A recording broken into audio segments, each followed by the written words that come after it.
All right, you want to get started? Thanks Sure. everybody for coming. I'm going to hand the mic over to Cindy actually first. Okay. Good morning, everybody. Thank you for your interest and participation in our Spotted Lanternfly webinar. What you need to know to prepare for this invasive pest in Rhode Island, which is worded specifically to indicate that we most likely will be seeing this pest. So your participation today is very valuable to us. So my name is Cynthia Kwolek. I am the CAPS State Survey Coordinator. So CAPS is a Cooperative Agricultural Pest Survey. And I work with Rhode Island DEM's Division of Agriculture. So I'm going to be talking today a little bit about our program overview, so you're familiar with our invasive pest program. Talk a little bit about spotted lanternfly and give you a picture of our current regulatory update. And also joining us today is Alana Russell. She works with University of Rhode Island. She is the URI Biocontrol Laboratory Manager, and she will be talking to you today about identification in biology, research on spotted lanternfly, management practices that are currently recommended, and available resources. So thank you, Alana, for joining us as well. So a quick program overview. So as I mentioned, the CAPS program is the Cooperative Agricultural Pest Survey Program. So what we do is monitor for plant pests of environmental and economic concern. So these are pests that could potentially cause severe devastation to both our environment and economy in the state of Rhode Island. So we focus mainly on plant pests, so we don't do other types of pests. And mostly what we do is insect and disease related. So as I mentioned, also, I work with Rhode Island DEM's Division of Agriculture, but we have several cooperators in the program, which include our Division of Forest Environment, the University of Rhode Island's Biocontrol Lab, which Alana is from, and our Plant Protection Clinic with URI, and Rhode Island Natural History Survey. And we also have several cooperators and stakeholders throughout the state who allow us to do trapping on their property and monitoring surveys. So that includes farms, vineyards, Audubon property, Nature Conservancy property. So we are out there across the state working with several different groups who all have been very helpful. So what we do is monitoring through pest trapping and visual survey. So in the picture here, you can see somebody setting a trap up at a farm. So that's one of the things that we do. And we also do visual survey, which is boots on the ground, walking out in places and checking to see if these pests or damage from these pests is prevalent. So our goal for the program is early pest detection, and that's for rapid response. So the sooner we find something, the sooner we can nip it in the bud before it causes any issues for our state. And it also minimizes the financial restraint of having to take care of these issues as well. So a lot of our trapping is done in high-risk areas for a variety of pests. So we trap for forest pests, agricultural commodity pests, pests that come in through manufacturing and shipping. So there are several ways these pests can come in, and we're out there just doing the best that we can to make sure they're not actually here. So part of the CAPS program is other grants and surveys that we do, and that includes the Forest and Agricultural Pest Outreach Program, which is what is providing this presentation today. It's a collaboration between DEM's Division of Agriculture and the University of Rhode Island's Biocontrol Lab. It's funded by the Plant Protection Act, which is formerly known as Farm Bill. And we are doing early detection through outreach. So how we're doing that is by presentations today and having valuable people attending who have boots on the ground. I think today we have people from Department of Transportation. We have people from the other parts of the University of Rhode Island attending, people from Audubon, Master Gardeners. So people who are out there and can be observant for us. The more eyes, the better. So we use this grant to provide outreach presentations like today, and we also do development and distribution of educational materials.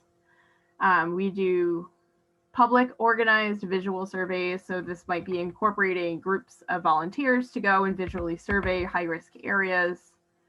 And we also provide online resources and host material on the web that people can use to inform themselves or to find out best management practices if we do get these pests. So that all comes from this grant. And like I mentioned, we do distribute educational materials. Typically, we would be providing these presentations in person, and I would bring these materials for people to take home and or take back to their companies and distribute to the other employees that you work with. But unfortunately, we can't do that now. But I am available if you would like to request any hard copy material. I will be glad to mail that out to you, and Alana will provide that contact information and also what we have available in the PDF that she posted in the chat. So basically our program, the goal is to inform the public about several invasive species, including emerald ash borer, Asian longhorn beetle, and spotted lanternfly, which are all good candidates because they are present in high numbers and are also visually distinct. So they're easy for us to identify, for people to identify who are out in the field. So now we'll jump into talking about spotted lanternfly. So spotted lanternfly's scientific name is Lycorma delicatula. It's an invasive plant hopper pest. It's native to China, India, and Vietnam, and it was first discovered in the US in 2014 in Berks County, Pennsylvania. It has since spread to an ongoing growing list of states in the East Coast, including now New Jersey, Maryland, Delaware, Virginia, West Virginia, Ohio, New York, and now Connecticut as of fall 2020. And we've also had interceptions, which are just finds of individual insects and not a population, found in Massachusetts and New Hampshire. This pest is associated with tree of heaven, which is Ailanthus altissima. It's a weedy urban tree commonly found throughout Rhode Island. And I would like to add a note that although I put urban in, we've actually found this tree in several locations throughout Rhode Island associated with development, rail areas. So there's several spots throughout Rhode Island. So it's not really just confined to our cities, unfortunately. So I'll talk a little bit about the first introduction. So if you look at the map, the purple border is county borders. And this map is actually from 2015. I couldn't find a 2014 map to demonstrate, but in 2014, when the first find was found, it was confined only to Berks County, so within the purple border around Berks County. So that happened on September 22nd, 2014. So this is actually more the middle season of adult flight for spotted lanternfly. So their flight can range from maybe late July through early November, depending on what the weather is that year. So when this pest was discovered, delimitation survey was done through December. So that is surveying around areas where there are known finds to see how extensive the population is. And so the delimitation done through the end of 2014 suggested that spotted lanternfly was confined just to this small portion of eastern Berks County, with these highlighted in red towns. So Pennsylvania's response, as I mentioned, delimiting survey was done in surrounding areas. And in addition to that, shipments leaving Berks County from September 2014 and before were tracked with no additional fines resulting. And Pennsylvania was awarded a $5.5 million Farm Bill grant, which they put that funding towards further surveying, monitoring, research, and outreach between Pennsylvania Department of Agriculture and Penn State. So if you look at this graphic showing now, it highlights the spread over the 4 years since the first initial find. So the very first graphic, as it's growing, as you see, is 2014, where it was just limited to Berks County. And then it shows the growth throughout 2015 all the way up to 2018. So in that first 4 years of the first find, you can see that it has spread into other counties and then eventually into other states. So as of 2020, or actually this might have been updated in 2021. Yes, February. These are our current impacted locations. So the towns and counties highlighted in blue are where we have spotted lanternfly infestation present. So it's a large majority stemming from Berks County of Pennsylvania and New Jersey, and dips down into Delaware, Maryland, and Virginia, and now West Virginia, and then as far west as Western Pennsylvania and Ohio, as far north as some counties in New York, and as close to us as Connecticut. So those counties that have a red border have an internal state quarantine. So that means shipping from those areas out of those areas are expected to be clear of spotted lanternfly. And we'll talk a little bit about how that's done in a few slides. And also no movement of materials that are infested with spotted lanternfly or actual insects themselves can be moved out of these areas. And then if you look at the purple circles that are scattered throughout the East Coast, those are regulatory fines. So these are just individual fines where somebody reported one. Most likely they were dead, and they were found on shipments coming in from probably the quarantine areas where they had spotted lanternfly. So you can see there's one in Boston, like in that area. There are several farther south in North Carolina and more southern Virginia. So those indicate that, you know, these pests are spreading despite the quarantine measures, even if they haven't established a population yet.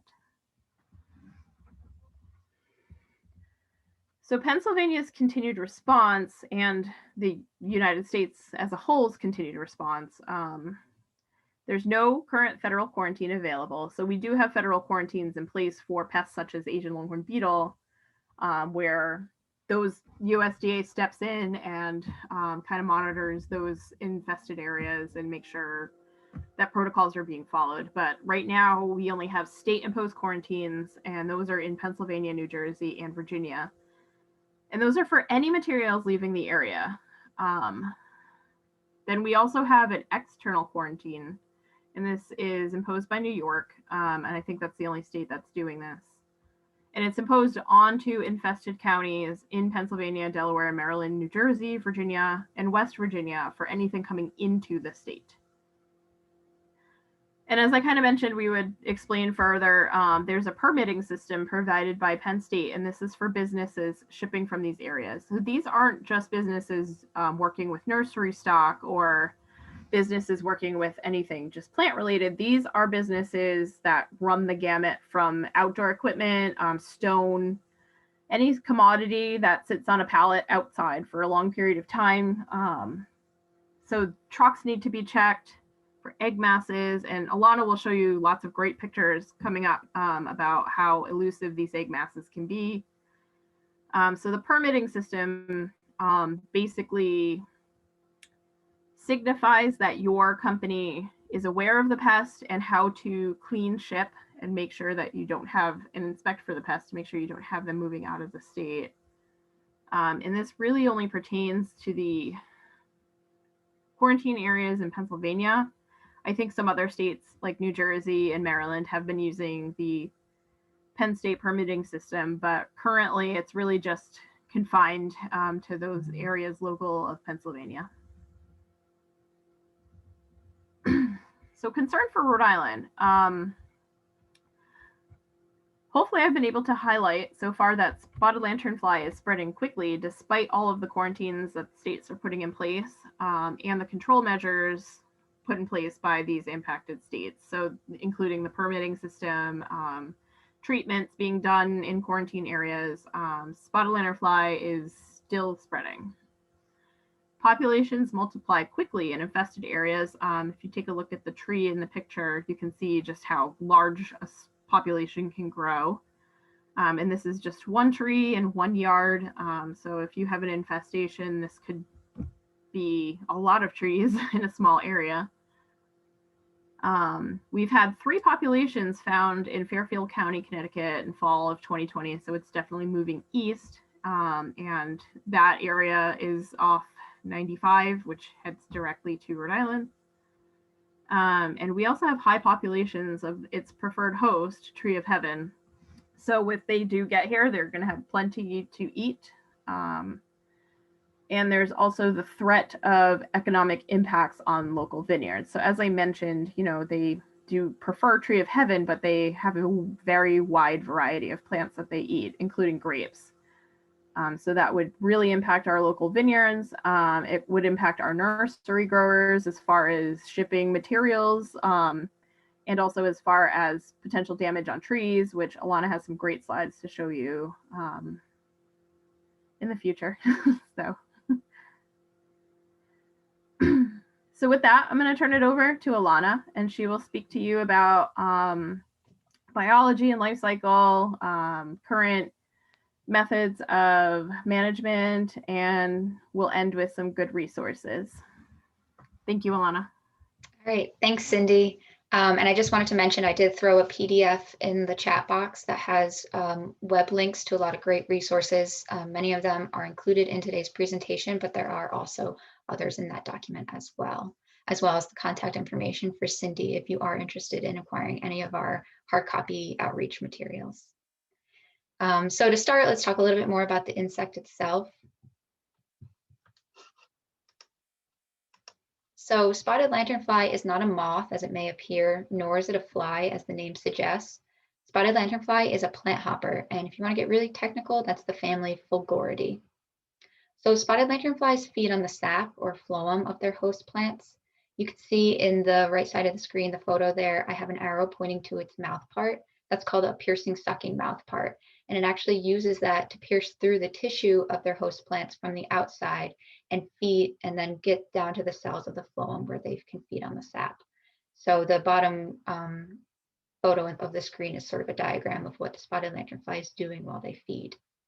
And similar to aphids, spotted lanternflies excrete honeydew while they're feeding. So they're taking up a lot of sugar and water while they're feeding. So they need a bypass system to sort of strain out some of the nutrients and bypass the rest. So you can imagine spotted lanternfly is quite a bit bigger than aphids, and that excretion of honeydew is going to be larger in volume, and it creates quite a nuisance that we'll talk about a little bit further down in the presentation. In terms of its life cycle, spotted lanternfly has 3 stages. That's the egg, nymph, and adult stage. And they have 1 generation per year, which means you're only going to be seeing the eggs at one time of year, the nymphs at one time of year, and the adults at one time of year, with just a bit of transition in between as they're growing. Luckily for us, spotted lanternfly is quite distinct looking, and once you know what you're looking for, that's pretty easy to identify. So the adults are about 1 inch in length, and the photo on the right is an adult with its wings at rest. The wings are sort of a brown pinkish color with black spots, and towards the end, some black speckling.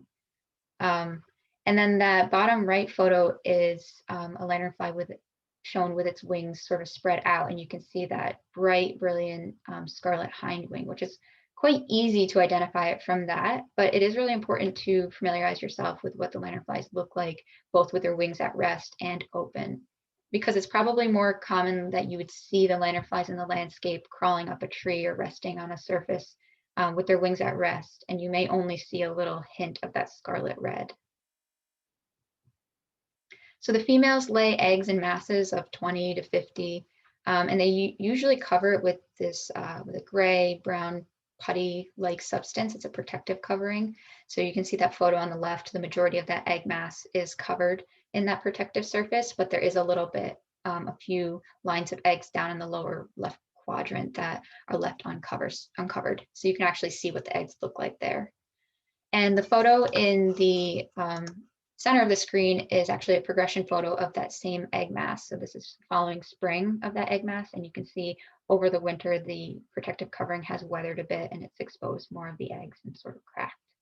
And those egg masses are about 1 inch in length. And then that last photo on the right is actually a picture of lanternfly egg masses on a birch tree, I believe, in Pennsylvania. And it's generally thought that the females will lay up to 2 egg masses each. So this photo is actually demonstrating just how many lanternflies are probably in the landscape in this area. So the nymphs will hatch out of the egg masses in the spring. The 1st through 3rd instar or developmental stage are about 1/8 to 1/4 inch in size.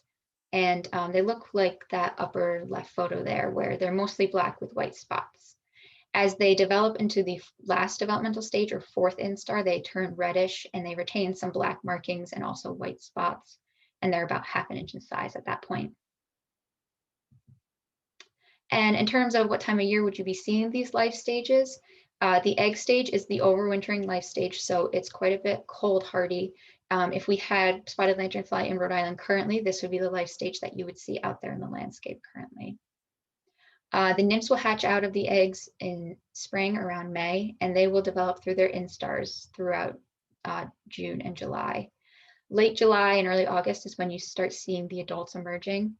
And they have an actually quite extended period of feeding, aggregating, and flight throughout August and September, where presumably the females are feeding heavily, taking up a lot of nutrients so that they can develop eggs in their ovaries. And it isn't actually until the end of September that they're usually seen mating with the males. And then shortly after that in October is when the females will start laying their egg masses. So the adults are not very cold hardy. They will die off with the first few freezes of the year. But like I said, the eggs are the overwintering life stage, and they are able to survive winter temperatures, at least in the mid-Atlantic and likely in parts of New England as well. So what does spotted lanternfly eat? Unfortunately, it's known to feed on over 70 different plant species. So it's quite a broad host range. And actually those photos on the right there, you can see spotted lanternfly infestations feeding on grapevines and also an apple tree there. So that's both the nymphs and the adults that feed on trunks, branches, and stems of their host plants. Some of those include grapevines, fruit trees, hops, hardwood trees, and ornamentals. So there have been observations of a strong preference for a shorter list of trees, such as the invasive tree of heaven, like Cindy mentioned, black walnut, grapes, and willow.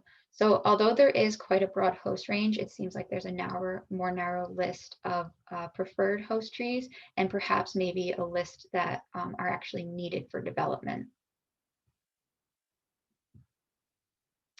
When considering what host spotted lanternfly will use, you need to consider the seasonal host phonology. So essentially, what time of year are you going to see which stage of spotted lanternfly on which plants? So this is a neat figure from a management guide from Penn State. It's sort of a snapshot of the host list that spotted lanternfly may feed on throughout the year, though it's obviously not a complete host range. Early in the season, the younger nymphs may be found on an earlier season plant like roses. As they grow, they may move over to a tree like black walnut, but as we know, walnut senesces or goes dormant a little bit earlier than some trees in the landscape. So later in the season, September and October, the adults may be found on a tree more like red maple. So the take-home message here is, as plants senesce or as they go dormant for the season, they're less likely to be a host for spotted lanternfly. And the thinking behind that is actually because spotted lanternfly really relies on the vascular system of their host plants to help shoot the phloem into their bodies. That piercing sucking mouth part that looks like a straw, they don't really have a good pumping system in their bodies to suck the phloem out of their host. So they really need a tree that is actively moving water and sugars and photosynthesizing to really help contribute to that feeding ability. I just wanted to pause and show a few neat videos that we have of spotted lanternfly in action. So the one that's playing currently is the video on the right of spotted lanternfly swarm in an apple tree. You can tell by the size of the fruit, this is pretty close to harvest time. And I don't know much about this orchard, if it's a pick your own operation, but you can imagine that this is quite a bit of a nuisance and unsightly. And although spotted lanternfly doesn't bite or sting, humans. You can imagine that this might be bad for business. It may deter people. Nobody really wants to be sticking their hand into an apple tree that has hundreds of spotted lanternflies that are also feeding and excreting honeydew as well. And then this video on the left is one of spotted lanternfly nymphs that my supervisor, Lisa Tewksbury, took a few years ago. And you can see that those nymphs are quite quick with the way that they crawl. They almost look like a lizard or kind of like robot-like. And then right here, you can see that this is an aggregation of the lanternfly nymphs on a bittersweet vine there. So they're quite quick in the way that they move. And actually, Cindy, myself, and Lisa visited Pennsylvania a few summers back, and we were standing under a tree that had lanternfly nymphs feeding on it, and we just had them all over our clothes. It was quite remarkable to see, and quite a concern that if we didn't check every square inch of our clothing, that we might, and anything that we brought into the field, we might actually bring spotted lanternfly back in the vehicle with us. So what's the risk of spotted lanternfly moving and spreading? It's quite high. Unfortunately, the egg masses are quite inconspicuous. They may be found on not only tree trunks and branches, but stone and smooth man-made surfaces like vehicles, dumpsters, pallets. So the upper right left photo there is an egg mass. I took that photo this past November when I visited one of the newest spotted lanternfly populations in Fairfield County, Connecticut. This was on a maple tree in somebody's backyard. And even though I've seen hundreds of spotted lanternfly photos, I actually found it very hard to actually find these egg masses in the trees. We were using binoculars and ladders, and it was still really hard to see every single one. And you can see in that picture, even in a close-up, the egg mass is in the center of the photo, but it's really, even at this point, hard to detect in that photo. And then also the bottom left photo is, you can see there's a spotted lanternfly egg mass on a shipping pallet, and it looks almost identical to a knot in the wood. And as we know, shipping pallets are very commonly used in the movement of commodities throughout our states. So you can see and imagine how this could be quite a danger and contribute to the spread of spotted lanternfly if these egg masses go undetected. Additionally, the adults fly during that time that I mentioned. They are actively feeding and aggregating. There have been reports of them traveling miles from the forested landscape to places like vineyards where they like to feed on later in the season. And as you saw from the video, the nymphs are quite quick and jumpy. Like I mentioned, I was very concerned when I was in Pennsylvania that I was going to contribute to the hitchhiking by bringing one back on my clothing or my backpack. And ultimately, the take home here is that spotted lanternfly is a great hitchhiker, and thorough checks before moving items into or out of quarantine areas, wherever you are, is critical to not contribute to the spread of spotted lanternfly. To go into a little bit more detail about the risk of spotted lanternfly coming to Rhode Island, here is a figure from a paper by Wakey et al. 2019. And so this figure is showing the potential distribution of spotted lanternfly in the United States using modeling software. So if you focus in on Rhode Island, you can see that most of the state is that orange color indicating medium suitability for spotted lanternfly invasion and establishment. And but you can note that just close by in neighboring Connecticut, the majority of Connecticut is actually high suitability for spotted lanternfly. So at the very least, our state has moderate suitability for spotted lanternfly, and it'll be really interesting to see moving forward if, and unfortunately when, spotted lanternfly comes, how well it can establish in our state. On the right here, I also have this great USDA map, which is describing the relative likelihood of spotted lanternfly introduction into Rhode Island. So this map is based off of modeling, which used features that are likely to correspond with the entry of spotted lanternfly to a new area. So that includes vehicle traffic volume, human population density, rail node density, and revenue from industry pathways. And you can see, according to the symbology, darker red indicates a higher likelihood of spotted lanternfly introduction into our state. So you can see in the southwest corner of our state in Westerly, there's quite a little bit of a hot spot there with darker cells indicating higher likelihood of spotted lanternfly introduction. So that's in Westerly, where Route 95 enters the state. There's a bit of rail traffic there. There's some industry. There's a bit of tourism. And then if you can imagine where Route 95 is coming up through the center of our state, there's some darkened cells there. But as soon as it enters Coventry, Warwick, Providence, and the other higher populated areas of our state, you can see that there's quite a bit of a hotspot there in terms of high likelihood of spotted lanternfly introduction. So that's because we have a lot of industry there, manufacturing, trucking, transportation, tourism, and also, like Cindy mentioned, in our higher populated areas, disturbed areas, lots of development, but also other parts of our state, we do have a high incidence of one of the preferred hosts, tree of heaven. So those tree of heaven populations overlap probably really well with the high traffic volume and transportation that are indicated on this map here.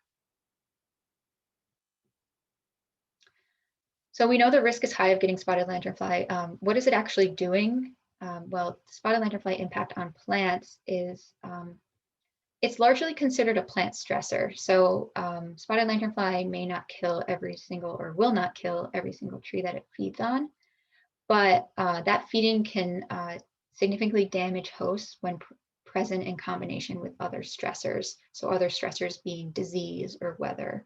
If you have a stressed tree due to lanternfly feeding and you have a weather event like we had this past summer where we had severe drought later in the summer and fall, you can imagine that those two factors in combination could significantly contribute to tree mortality. That's not to say though, heavy sustained feeding of lanternfly could lead to tree mortality, and there have been reports of that within the really high infestation areas. The actual signs of spotted lanternfly feeding include oozing sap, wilting leaves, leaf curling, flagging. So actually there's a black walnut branch pictured in the center of the screen here. I took that in Pennsylvania, and you can see the yellowed leaves mixed in with some slightly greener leaves. But lower down in the photo, you can actually see a spotted lanternfly nymphs feeding on that branch.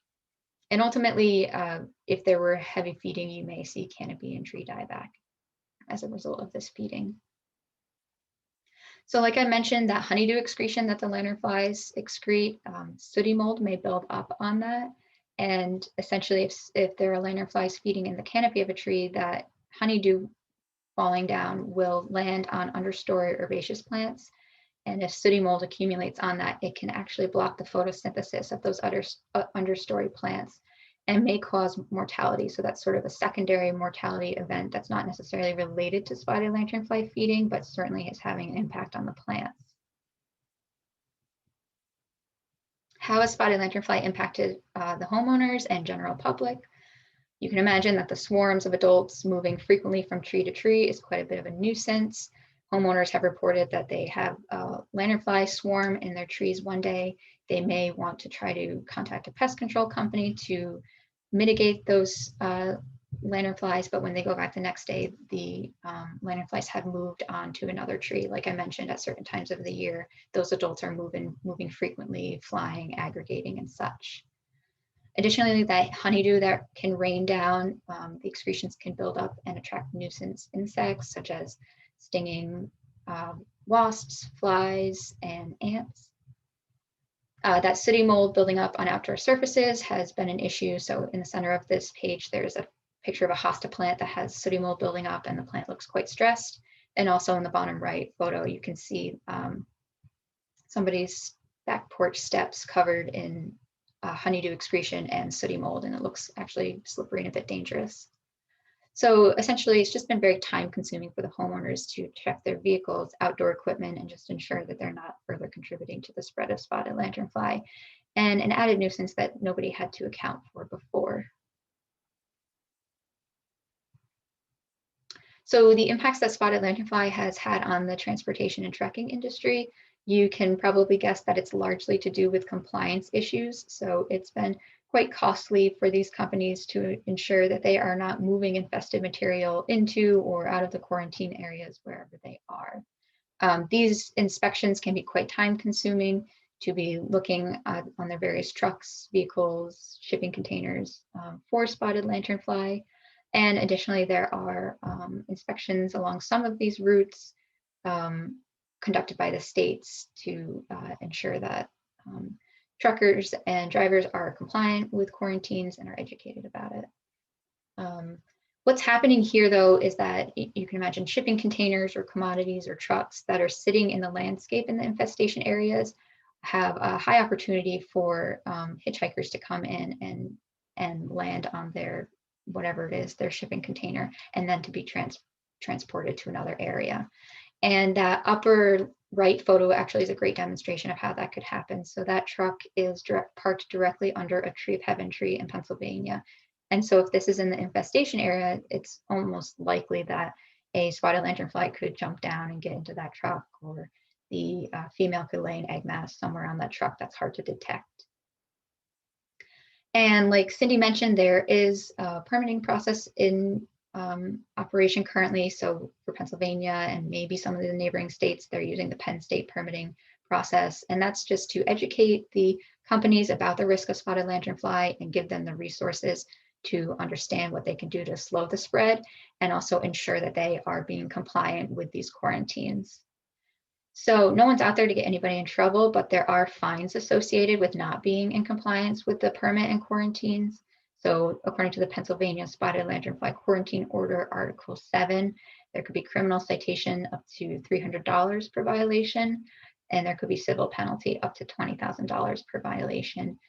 So it's been pretty labor intensive and costly for these companies to ensure that they are compliant with quarantine and they're not spreading spotted lanternfly. And also there is the risk if they are not compliant that they could be fined in Pennsylvania. So it's been really important for these companies to constantly check regulatory websites, make sure that they are up to date with all of the information and keep up to date with their permit. And lastly, how has spotted lanternfly impacted our growers? It definitely has had an impact. The grape growers seem to be the hardest hit currently.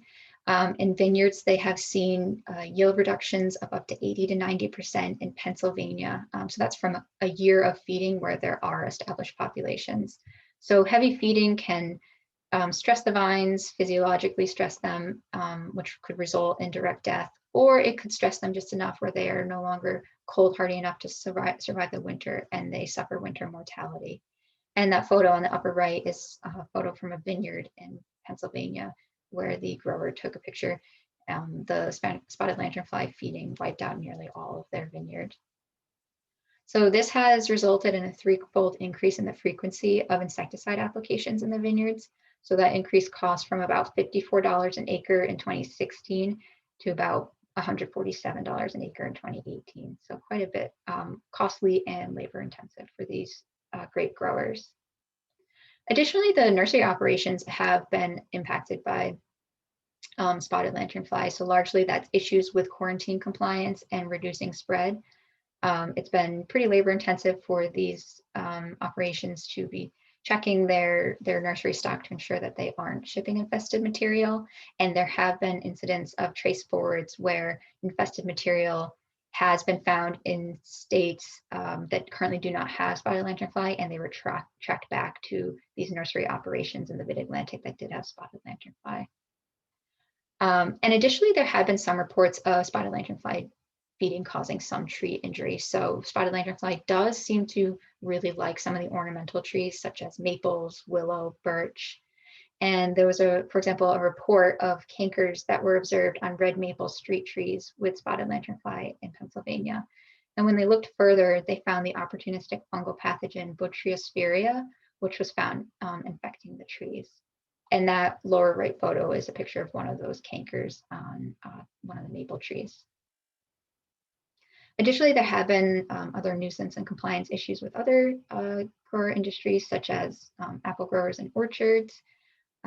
Pick your own operations are really suffering from the nuisance factor. It's been bad for business. People aren't wanting to go out to these pick your own operations with spotted lanternfly swarms flying above.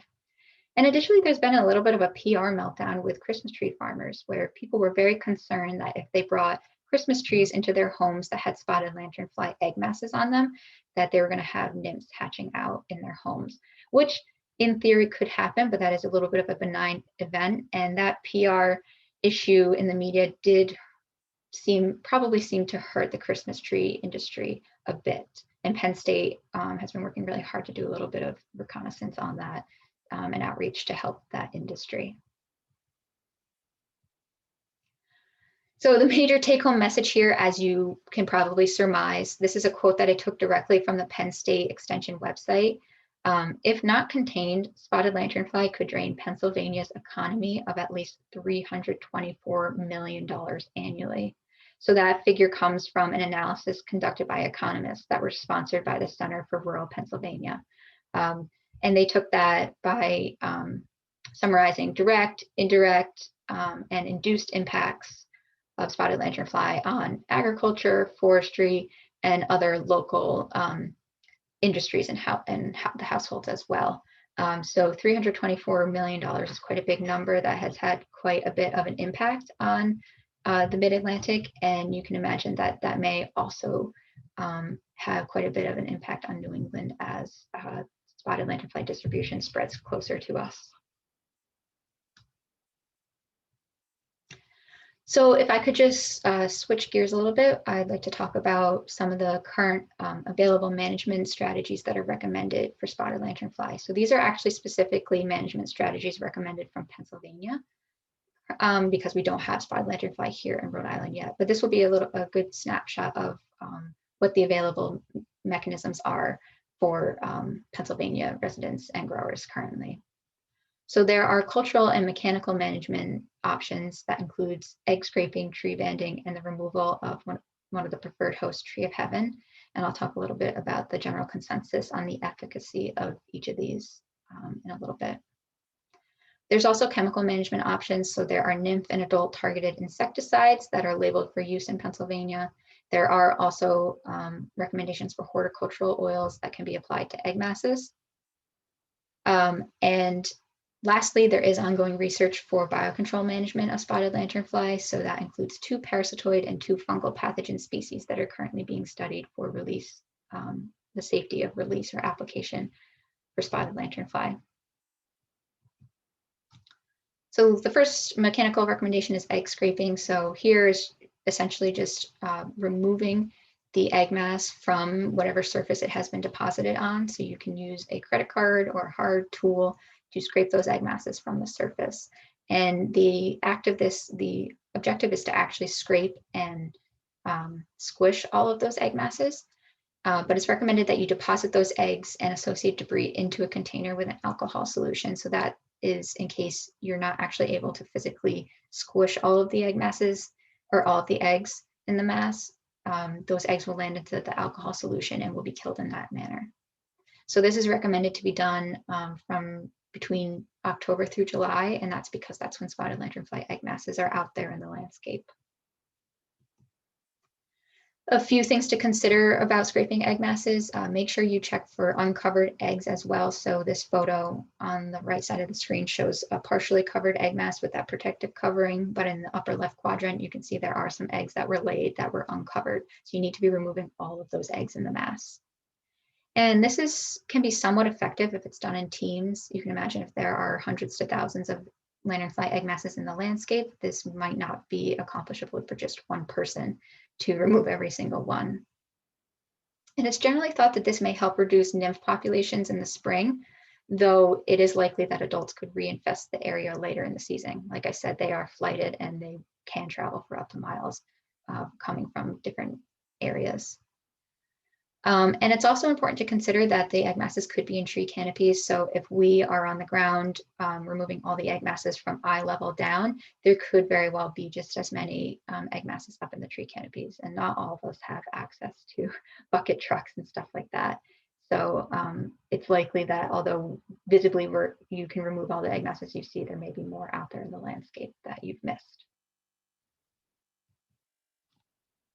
The next recommendation is what's generally called tree banding and trapping for spotted lanternfly. So there's a couple of options here. People can wrap tree trunks with sticky bands. And essentially, these are bands that have a sticky substance that will catch the spotted lanternfly insects as they're crawling up the tree, and they'll get stuck in that sticky substance. They do recommend that you make sure that these are on a smooth surface, a tree with a smooth bark. If it's a tree with rigid bark like black walnut, you can imagine that the small insects may be able to crawl behind the band and just bypass the band up the tree. Currently, the most effective trap that's being recommended is a funnel style trap called a circle trap. And I have a photo of that on the next slide. But essentially, the banding and trapping takes advantage of the habit of spotted lanternfly of climbing up trees to feed on more tender growth up in the canopy. And so these traps and bands are recommended to be placed approximately 4 feet off the trunk. So on the right here is a photo of a circle trap used for spotted lanternfly trapping. In the bottom, there's mesh there that's used to sort of funnel the lanternflies from the bottom of the tree up into that reservoir up top, which can be a bag or a jar, and they're caught in that reservoir and killed inside that. So these traps and bands are recommended to be placed out early in the spring, right before the nymphs begin to hatch out or become active. And a couple of things to consider. It's really important to be aware of bycatch when using sticky bands. So there have been reports of the sticky bands catching small mammals and birds. They're getting stuck in that sticky substance. And bycatch of other non-target insects such as bees has been an issue. There are other methods of tree banding, like putting an exclusionary cage around the band or using the bands that face inward, but generally I think there is caution when recommending using tree bands because of this bycatch factor. And generally, the banding and trapping may not entirely be effective, but it may help reduce localized populations of spotted lanternfly in residential landscapes. So if you have some important, especially early season plants that you want to reduce spotted lanternfly nymph attack on, it may be helpful to deploy these traps or bands. And again, like I may have mentioned before, the research is ongoing for using these methods, and recommendations are coming out frequently of the most efficacious method and the most effective setup as well. So sort of a cultural control that involves using herbicides is managing tree of heaven or Ailanthus altissima. Like we've mentioned before, that is one of the preferred hosts of tree of heaven and is not native to North America. So it's perfectly fine to remove that from your landscape. There won't be very many non-target impacts if you reduce the population of tree of heaven in the landscape. This can be done year-round, though. One really important thing to consider when removing tree of heaven is that you cannot just simply cut it down. The mechanical removal of the tree may actually induce sprouting of the tree, and you may actually increase the abundance of biomass of the tree of heaven by doing that. So if you do mechanical removal of tree of heaven, you need to follow up with a stump spray of herbicide to really kill the root system of the tree. Additionally, you could use what's called the hack and squirt method. So that's where you make cuts in the bark using an axe and you apply herbicide into the cuts. There's also Basil bark spray available that can be used in application on young trees to reduce them. And I put this link to this great Penn State Extension Tree of Heaven publication. So it has great information on the identification of tree of heaven and also the management of tree of heaven. And that is included in the PDF document of links that I included in the chat box. Just for a brief touch on the identification of tree of heaven, it is pretty easy to identify based on a couple of characteristics. The bark has a texture similar to the skin of cantaloupe. Additionally, you can see in the bottom left photo, the leaves are arranged, they're pinnately compound, which means they have long leaves that have several leaflets attached to each leaf. And actually each leaflet has an interesting feature, looks sort of like fingers or teeth. It's called glandular teeth. And actually those glandular teeth emit a chemical that creates a smell or a scent that some people say smells like burnt peanut butter. So that's another distinguishing characteristic of tree of heaven. In the upper right photo, you can see that's the seeds or samaras, and those are orangey yellowish, and they're pretty easy to see from a distance or from the road when they're apparent, and that may be, I believe, around July. And then additionally, in the bottom right photo, you can use the butter leaf scars to identify tree of heaven. They have heart shape or shield shape bud scars, and that may be a good starting off point at this time of year. It's winter and there aren't any leaves on the tree of heaven tree. That may be a good starting off point to further identify if you have tree of heaven in your landscape.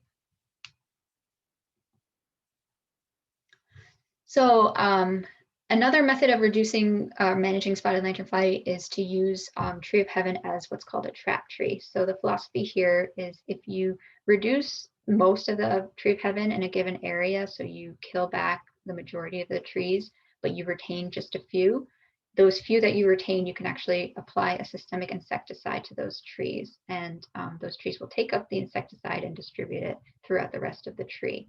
And since tree of heaven is a preferred host of spotted lanternfly and highly attracted to it, when they're coming in from other trees, they'll target those remaining tree of heaven and while feeding on it, ingest the insecticide and die. So this can be done in mid-May through August, and that's when the tree of heaven are very active and are taking up a lot of water from their roots.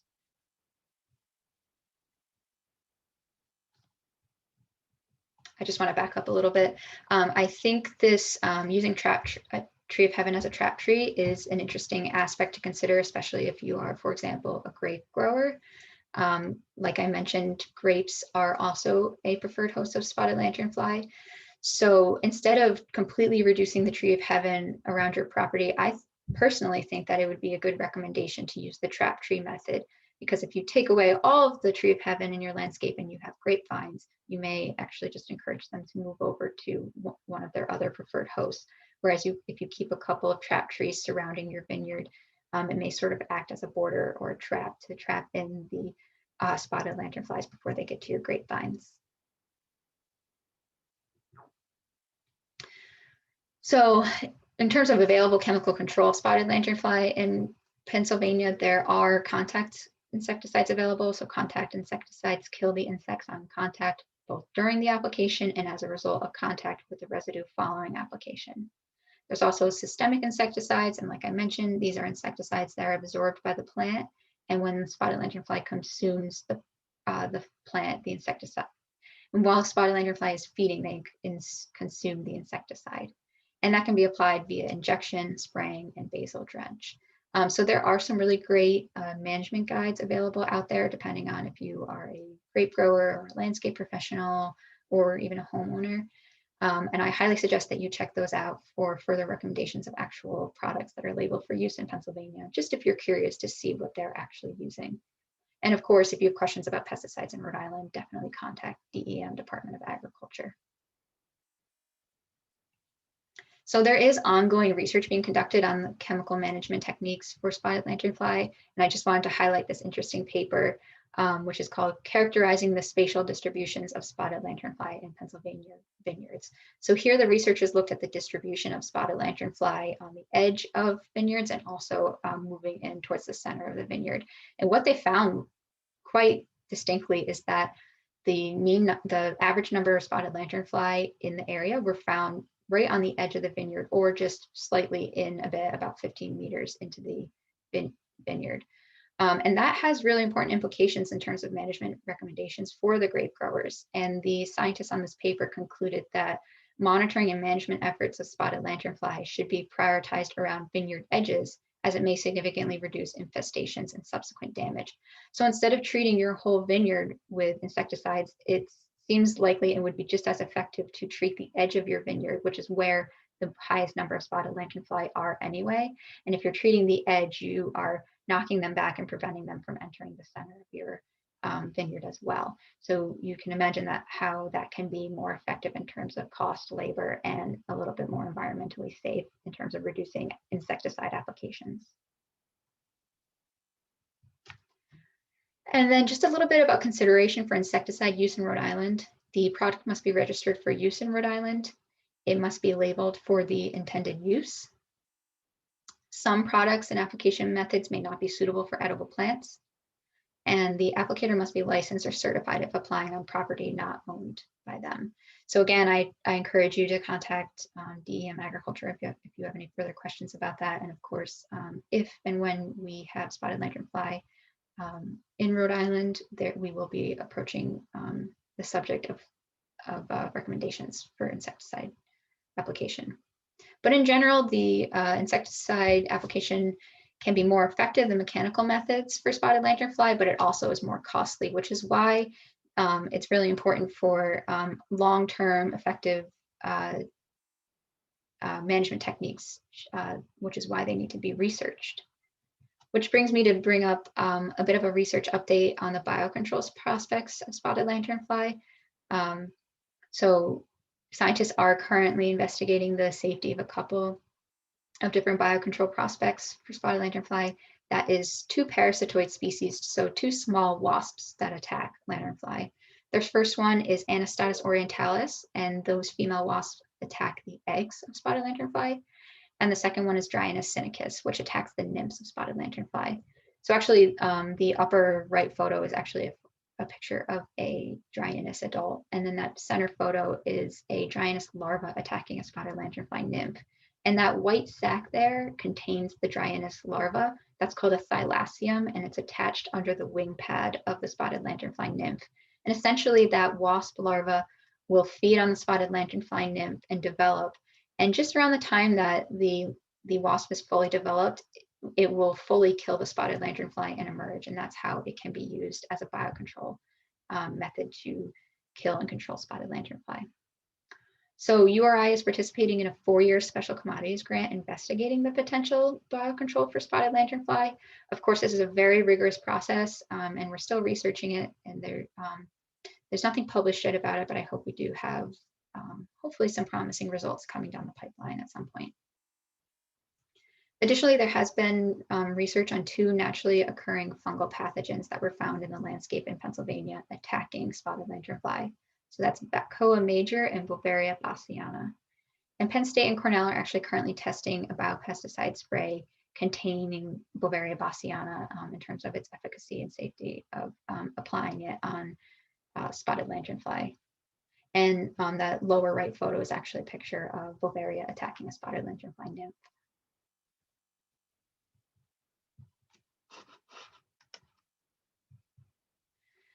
So with all that information, you may be asking what you can do to prepare for and respond to spotted lanternfly.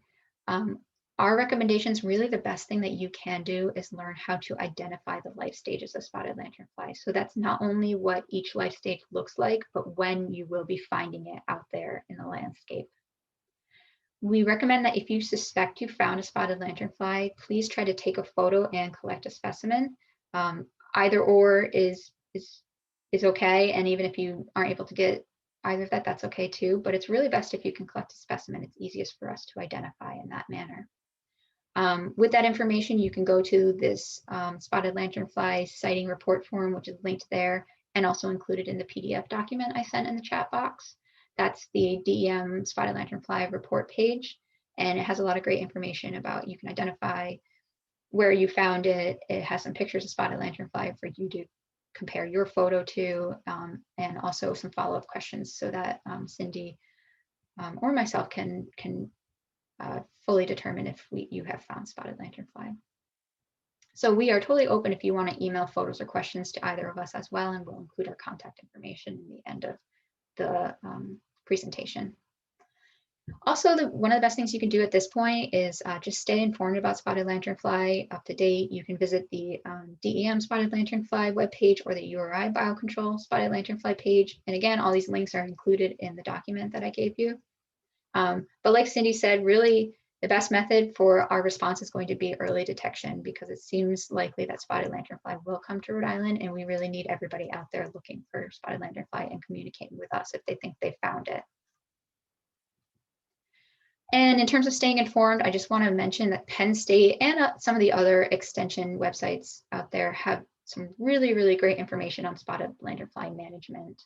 The Penn State site has, its management page has resources for homeowners, agriculture, farmers, and industry professionals as well. And that's just the short list. They have management guides for homeowners specifically, landscape professionals, grape growers, and Christmas tree growers. They also have that tree of heaven identification and control guide that I mentioned. And they're constantly posting research updates. They're doing so much research on how to mitigate the spread of spotted lanternfly, management recommendations, and much more. So Penn State is a really, really great resource that I suggest you guys look into further. And lastly, also this Temple University Spotted Lanternfly dashboard. This is a great dashboard that is currently being developed right now, and the link's down below, but also in the PDF I provided. And it has a lot of different information. It has a feature for an interactive map of past spread of spotted lanternfly, confirmed locations, a development forecast, a hatch forecast, a spread forecast. It maps high-risk areas of spotted lanternfly, plant hosts, and even management information. So this is a really great tool that I suggest everybody check out. It has a lot of information on the spread and response of what you should do for spotted lanternfly.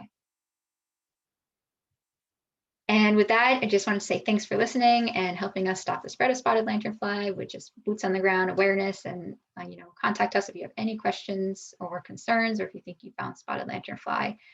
There's the contact information for Cindy, myself, my supervisor, Lisa Tewksbury, and also Howard Cook, of the pesticide supervisor for DEM Agriculture. And with that, I think we can just open up the floor for any questions that Cindy and I can answer for you. And thanks again. Thank you, everybody, for your attendance and participation.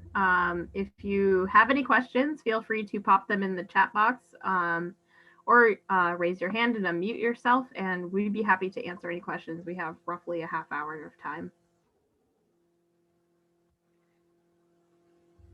Matt, you asked, has Biocontrol been successful elsewhere? Are you asking in terms of spotted lanternfly specifically, or Biocontrol in general? Spotted lanternfly. There have been reports of sort of natural native biocontrol. They have seen spine soldier bugs and other predators, mantids, attacking spotted lanternfly. So there has been a bit of that out there naturally in the landscape. And then in the native range, or not the native range, in Korea, where spotted lanternfly is considered an invasive, they actually did release the Anastatus parasitoid to control spotted lanternfly. So I know that was released, that was considered a viable option for Korea. I think with their resources, they weren't really able to follow up with how effective it was at controlling spotted lanternfly. But I think the reports were that since the initial outbreak of spotted lanternfly, the numbers certainly have been reduced in Korea. So John is asking, what has been the most successful long-term management for Ailanthus? And it sounds like that is one of the primary preferred host trees. And yes, it is one of its primary preferred host trees. The most successful long-term management of Ailanthus has basically been what Alana had mentioned in the management strategies, where you apply herbicide after removing the tree. So this kind of prevents the tree from sprouting from its root system somewhere else. So that's generally how Tree of Heaven spreads, is through underground roots and sending up new shoots if it feels it's being cut back. So that is the most successful long-term solution for that problem. But it is spread very easily through transportation and rails. So it's just targeting those areas. I hope that was able to answer your question. And I guess to add to that, Cindy and her team and a little bit of URI, we've been trying to map the incidence of Tree of Heaven in Rhode Island. And so that's been a helpful tool for us to maybe use target areas for if and when we do get spotted lanternfly, we can go to those areas because we know there's high populations of Tree of Heaven. So is this John asking, he's on the border of Connecticut, does that state have similar attention to spotted lanternfly? So yes, Connecticut has a pretty robust response since they found spotted lanternfly in those counties, and they've been doing a lot of delimitation survey. We have a pest management control specialist from PPQ, which is Plant Protection and Quarantine, and she's focusing on Connecticut currently, and setting up traps and other research methods that she's hoping to enact in Connecticut to kind of prevent it from spreading more east. So they are definitely jumping on it. I hope that answered. Thanks, everybody. I really appreciate you listening to us. If there aren't any more questions, we'll end the presentation, and always keep in mind that you're able to contact us if you find you have questions later. And of course, if you find any spotted lanternfly. And again, if any hard copy material is preferred, please reach out to me and I'd be happy to mail you some. Thank you, everybody. Thank you.